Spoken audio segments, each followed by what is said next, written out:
Now I'm sure you're wondering just how you can perform your own SEO audit. But there are actually 3 ways you can get an SEO audit done. The first is to do it yourself, and we'll cover exactly how to do that step by step in this course. The second is to use an SEO audit tool, and lastly, you can hire an expert to do it for you. Now you'll notice I mentioned using an SEO audit tool.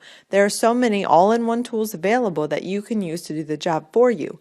And while that sounds nice, I recommend the audit be done manually if you are serious about fully understanding the health of your website.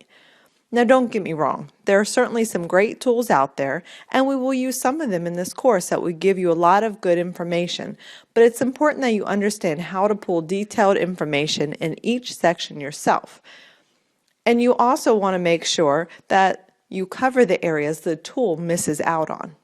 So through this course, we'll be using different tools to accomplish this. But don't worry, no technical skills are required. I'm going to make this easy for you, I promise.